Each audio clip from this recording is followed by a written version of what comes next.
Come on in. We're going to talk about pocket knives.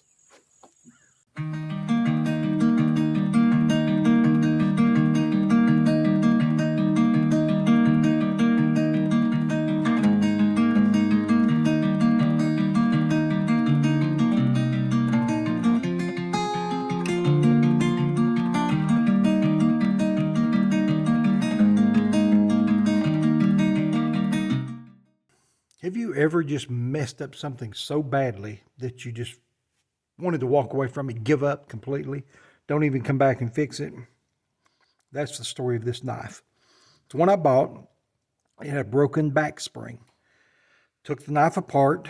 I thought these were white plastic handles. They're white bone, so I was too rough with it when I was taking it apart. I would use the razor blade method, but I was not watching what I was doing. I cracked the handle here and here on each side. The back spring I put in was, it was not stainless like the rest of it. So even though I polished it, it just didn't look right. I began to put the knife together, but the whole thing just upset me. I was very unhappy with it. I just put these temporary pins in there and just got sick of the whole thing. I decided it was too difficult to fix. Of course, I could put new handles on it, but then at that point, the knife is, I'm going to have more money in it than what it's worth.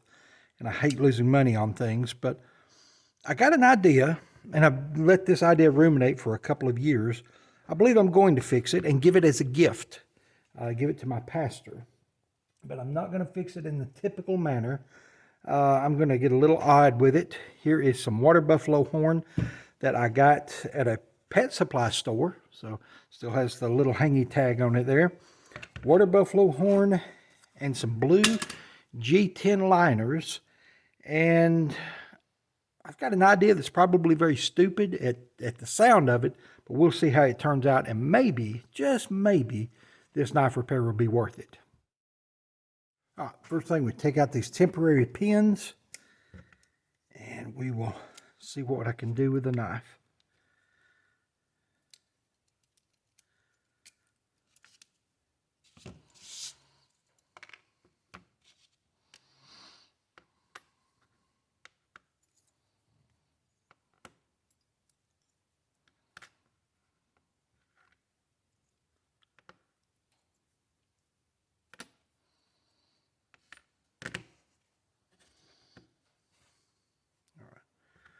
First thing is I'm going to make a replacement for this liner.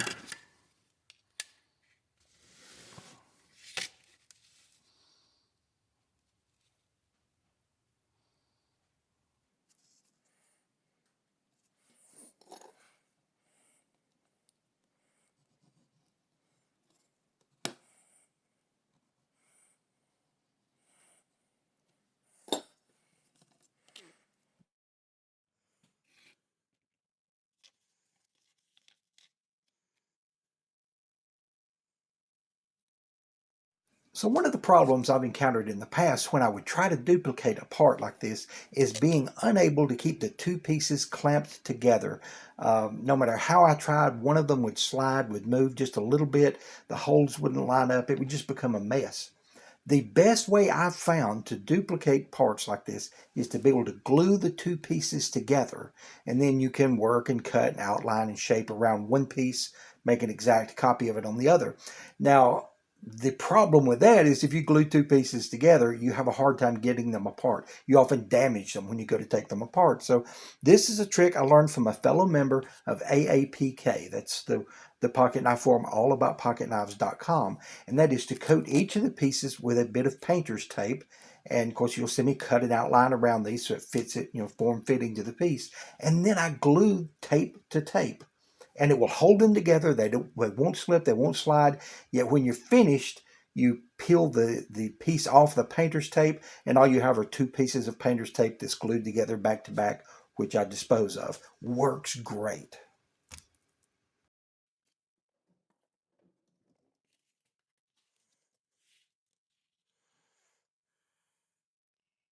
I don't use super glue very often in the shop, and my shop is not temperature controlled, so the swings in temperature tends to make it dry out and go bad. So I've begun buying these small single-use packets of super glue. It can be a brand name or not. It doesn't seem to matter to me because I don't use them very often. I can just open one of these, use a little out of it, throw it away, and the next time I need some, open a fresh packet. That is a little bit more economical for me.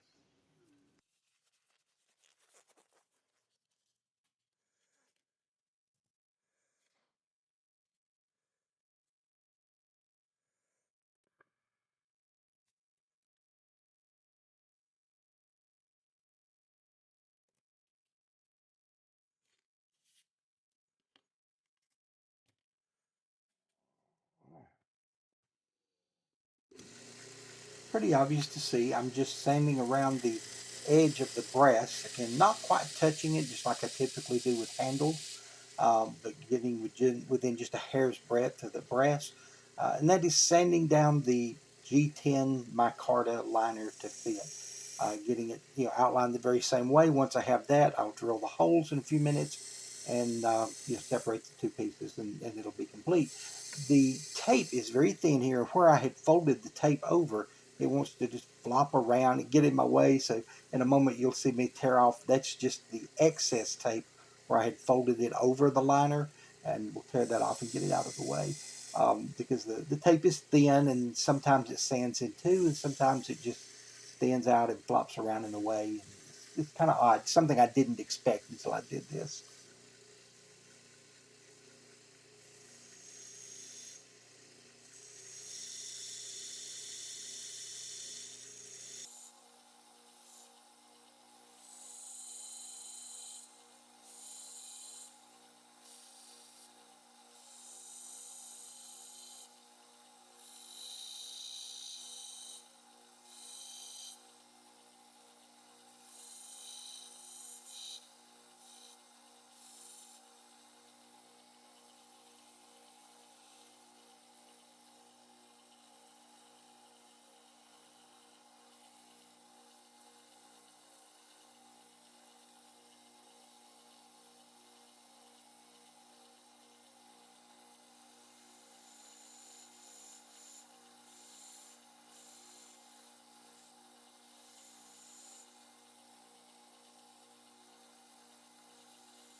So the inside curves on that liner are a little too sharp to do with that top wheel of the belt sander. So I brought out the Dremel tool with the sanding drum, and we'll touch that up just a little bit.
Well, I know it's hard for you to tell what's going on with my fat hands in the way. I couldn't find a better angle. But what I'm doing is I'm holding the edge of the bone slab up against the blade of the bandsaw and just carefully trying to cut through the bone, but not the liner. I'm trying to stop before I get to that brass. So I'm just cutting through, or mostly all the way through the bone on each side, just to cut out the broken piece. It's going to be about a half or 3/4 inch piece on the end of each knife that I want to remove. And just instead of trying to repair that crack or replace the entire handles, I'm replacing just a section of the handles, and it'll make more sense when we get near the end of the video.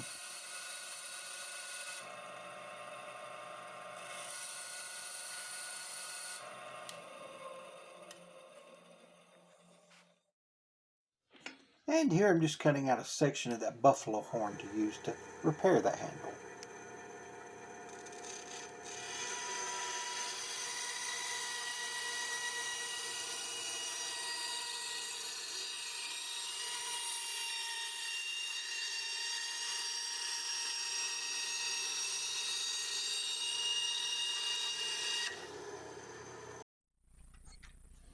take the tip of a pocket knife and go into where I cut the bone and just give it a little twist and break out that piece that I cut. So I'll just have a blank space there on the end of each liner.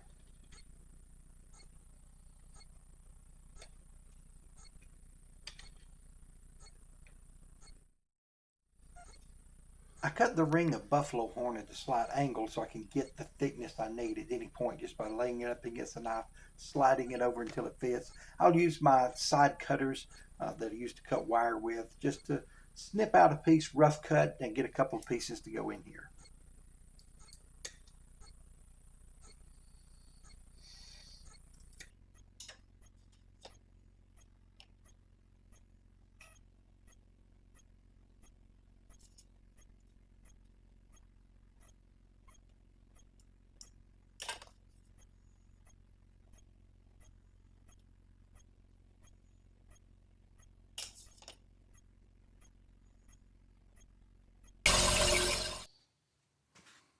It's hard to tell the way the light is on this, but I've got the piece of buffalo horn on each handle. It's a little wider, it overlaps, that's no problem.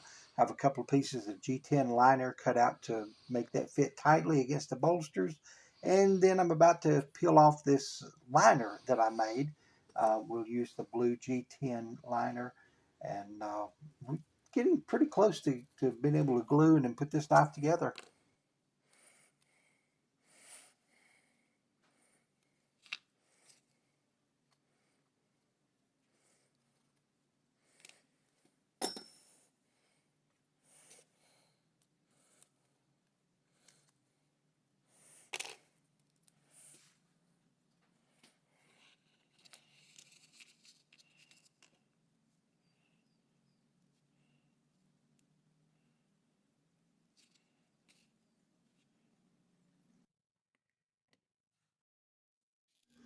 I'm using glue rather than epoxy to fasten these inserts to the handle.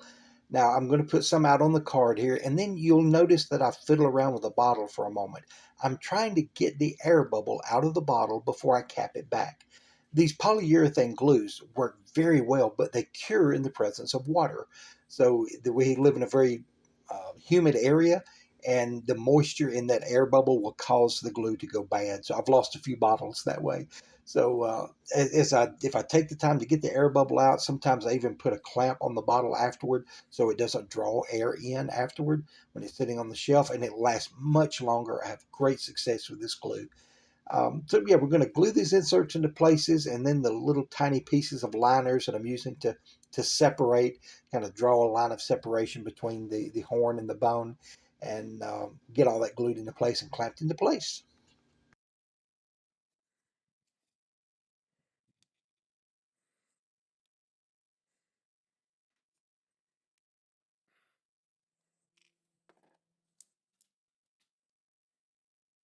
I'm adding a drop of blue paint to the glue in order to use for the liners.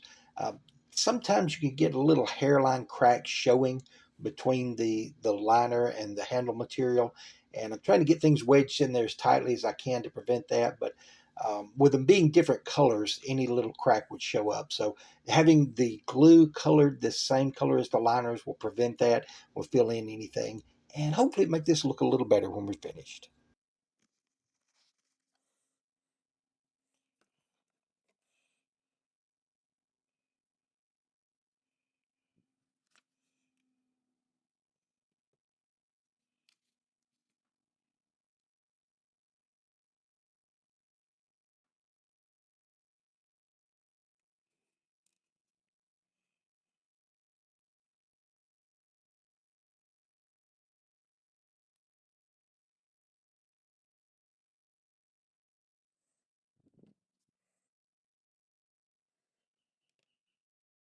Once the glue's cured, I'll use a 220 grit belt to contour these pieces to smooth the transitions between the handles and the inserts that I've added in there.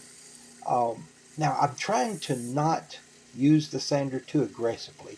If you'll notice, I'm gently holding the piece up there, and I'm trying to support the pieces, the inserts that I've added as I'm sanding it. If you get too aggressive, the sander can pull those parts out the knife. So at this point, I just want to be gentle with it, taking my time. trying to smooth these pieces out. So I'm not trying to get it perfect yet. We'll go to a finer grit sanding belt for that. But for right now, just trying to get it to looking close to what I want.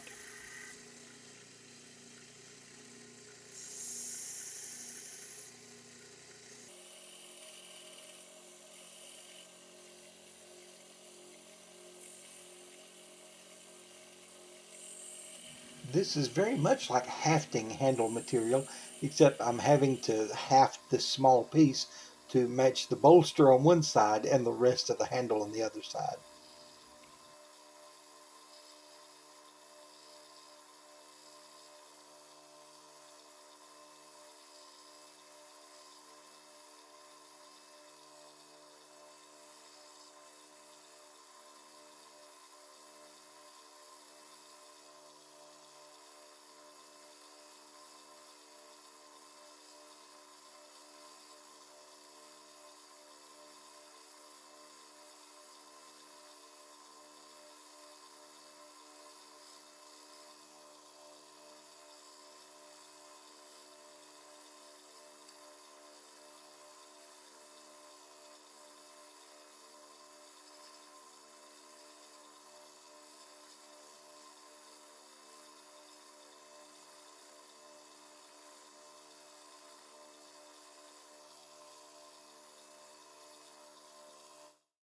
I'm drilling a hole to pin these handles into place. Now, originally the handles had been pinned, but I removed those pins, glued the handles on. Didn't like that the glue did not hide the fact that I had cracked those handles. So the new inserts don't have a hole yet, so I'll just drill the hole in the insert, clean up the hole on the other side of the knife. And I'm using this pre-made Schade pins that I have to pin both the original piece of handle and the insert into place.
Since I could never polish this carbon steel spring well enough to match the stainless steel spring, I decided to use some gun bluing to make it contrast instead.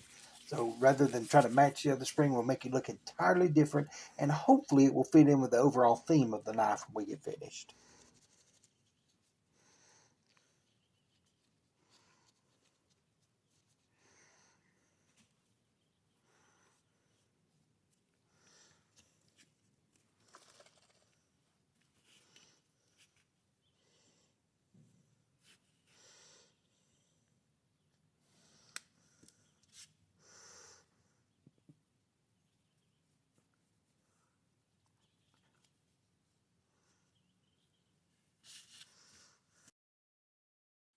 Well, now it's time to do a test fit to see how all these parts come together. Make sure my new liner works correctly, which I'm fairly confident that it will. But as you see, I will stack all the parts together. Once I get them stacked up, I will compress the back springs using my vise and put in the center pin. Then we'll see how everything moves and snaps.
Everything looks good enough. I believe I'll pin these pins and put this knife together.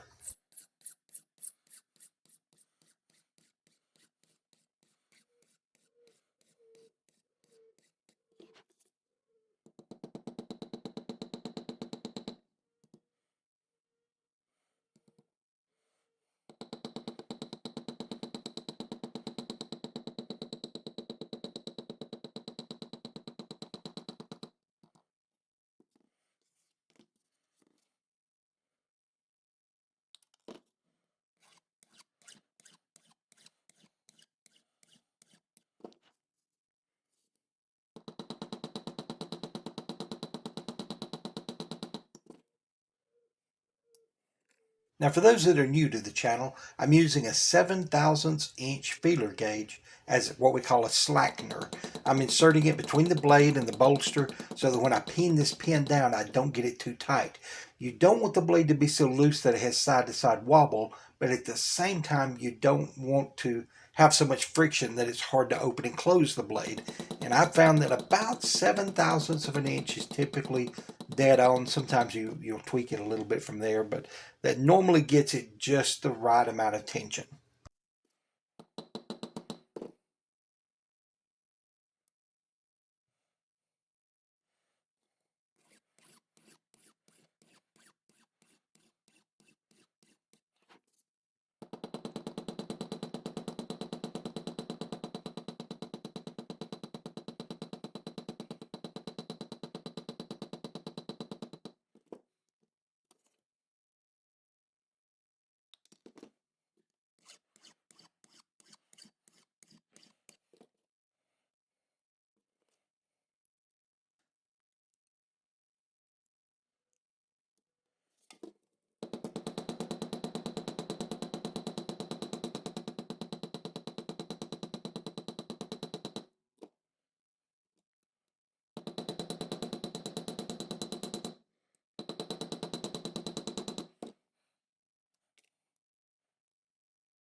So now I have a little dome-shaped bump on the bolster of each end of the knife where I pinned the pivot pin.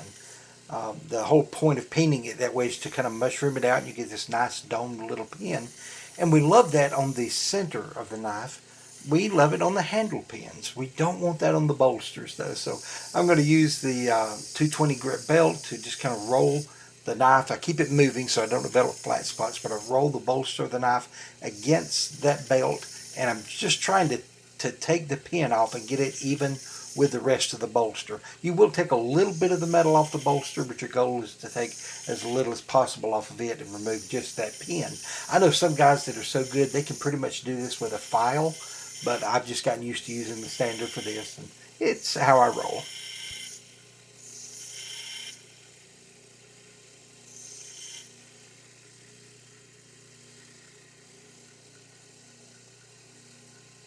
Okay, so maybe I do sand the center pin down some, but only because I tend to cut my pins too long.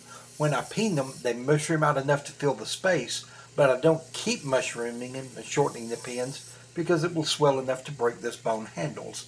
So I try to get it just enough, and since I cut the pin a little too long, it ends up sticking out too far. Has a little bit of a rough edge. You can feel it when you rub your finger up against the side of the knife. I want to make it more comfortable in the hand, so I'm just smoothing that out. I like for that pin to be domed, but I just cut it a little bit too long.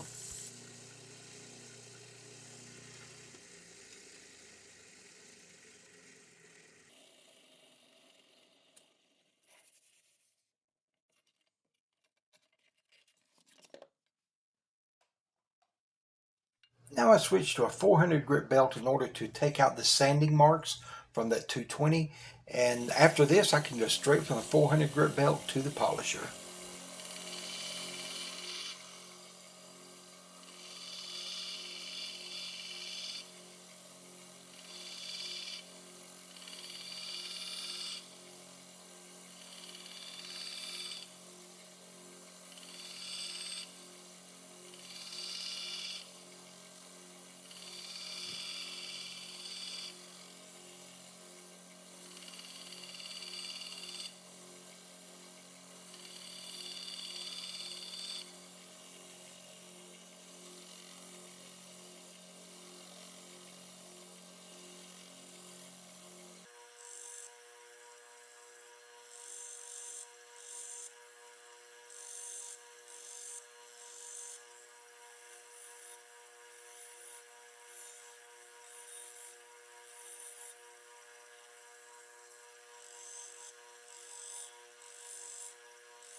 I have switched back to a 220 grit belt to do the contour sanding. If you'll remember, when I made the liner out of the G10 blue material, I made it slightly oversized. That was done intentionally.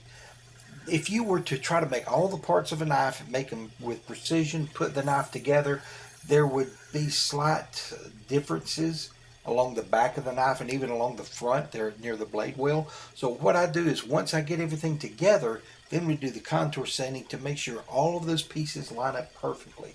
The liner, the handle liners, the handle scales, the back springs, all of that should be one smooth flat surface.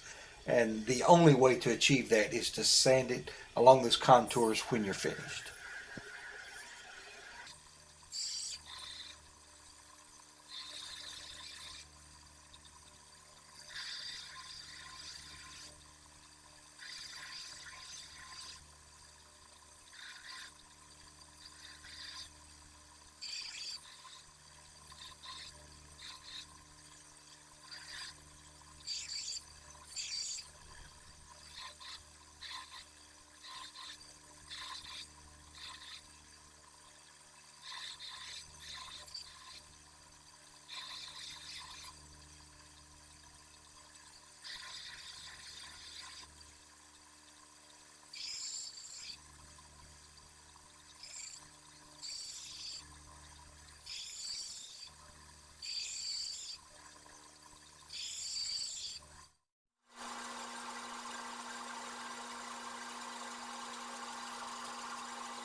Real quick update on this one. I got things almost finished. Came home to clean off the compound and sharpen it, and the blade pin, the pivot pin here on the main came out. It popped loose. So you can see it's got a, I guess if I can hold it just the right light, got a pretty big dimple there, a lot of blade wobble. Evidently that was not chamfered enough from the factory, so we're going to take it back to the shop and repin that side. So I'm going to play this part in super high speed because you've already seen me put this knife together once in this video. Now the first time I did not use the spring jack like I'm doing this time. I put the center pin in last, but I had also chipped the bone just slightly there where the center pin goes in. I didn't want to damage that any further, and besides I didn't have to take that part again, just the pivot pin there at the main blade.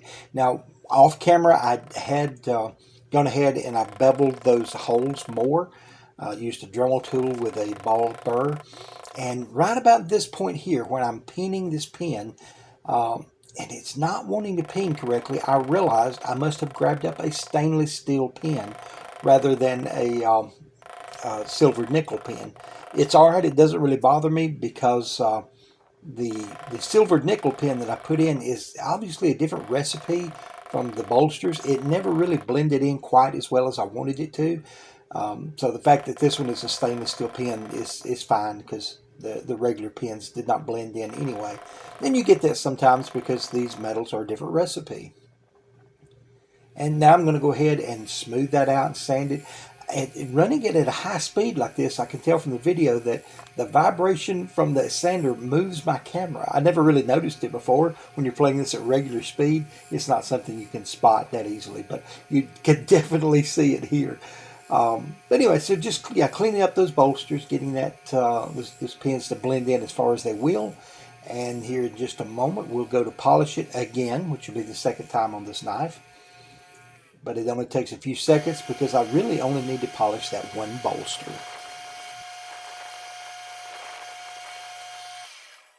Right, yeah, this one turned out pretty good. Now again, using the stainless steel for the pin, it shows, it does not disappear. It'll be stronger this way, but it's just a different metal, so it's not the same color. But the silvered nickel pins showed on this as well. So even though these were silvered nickel, they were a different recipe. So if a pin's going to show, why not have the strongest pin you can? It's hard as everything to pin that stainless, but yeah, I think we're good now. And I will find out whether or not he likes it tomorrow. I'll let you guys know. Thanks. Have a great day and be blessed. Bye. I was in such a hurry to give this knife to my pastor that I forgot to take real good pictures of it with my light box.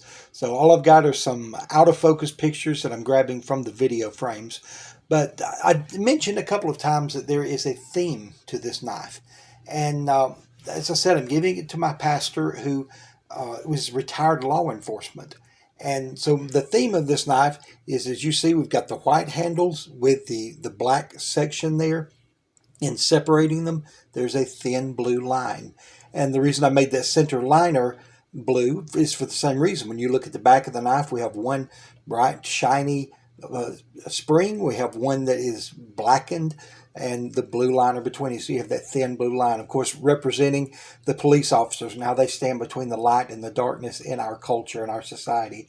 And so it's just a way to honor his years of service, to tell him thank you. And he's had it for a few weeks now, and he's told me 2 or 3 times how much he enjoys showing it off at the golf course or around other people, and especially other police officers or former police officers. And the knife did not turn out as well as I wanted it to. There are some definite flaws with it. But I think the theme really touched him and it meant something to him. And so I'm glad to know that he enjoyed it. He does carry it and use it and show it off. And I may make a nicer one along that same theme for him at another time, or for him to give to gifts as other friends in law enforcement. So just a way to honor someone's service. And thank you, Brother Craig. We love you.